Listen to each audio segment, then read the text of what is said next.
நிறைவாக நம்முடைய மாநகர கழகத்தினுடைய ஆற்றல் செயலாளர் மதிவாணன் அவர்கள் நன்றி உரையாற்றுவதற்கு முன்பாக ஒட்டுமொத்தமாக திருச்சி தெற்கு மாவட்டத்தினுடைய உடன்பிறப்புகளுடைய அந்த வேண்டுகோளை ஏற்று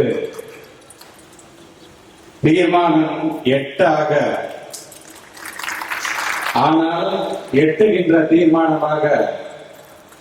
விரைவில் நமக்கெல்லாம் கிட்டுகின்ற தீர்மானமாக அது அமைந்திட வேண்டும் என்கின்ற ஆசையோடு எப்படி 28/8/2018 கழகத்துடைய தலைவராக நம்முடைய தலைவர் பொறுப்பேற்றதிலிருந்து கண்டு அனைத்து தேர்தலும் வெற்றி பெற்றாரோ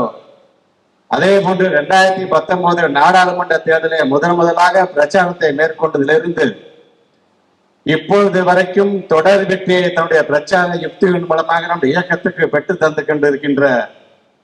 நமது நெஞ்சமெல்லாம் நிறைந்திருக்கின்ற இயக்கத்தினுடைய கழக இளைஞரணி செயலாளர் மாண்புமிகு விளையாட்டுத்துறையுடைய அமைச்சர் உயர்திரு உதயநிதி ஸ்டாலின் அவர்களுக்கு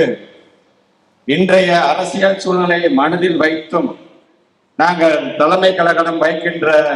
வேண்டுகோள், குறிப்பாக மாண்புமிகு தமிழ்நாட்டு முதலமைச்சர்களிடம்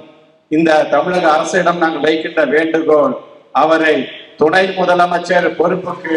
நீங்கள் பணியமர்த்திட வேண்டும் என்கின்ற ஒட்டுமொத்த இயக்கத்தினுடைய இந்த வேண்டுகோளை 8வது தீர்மானமாக வைத்து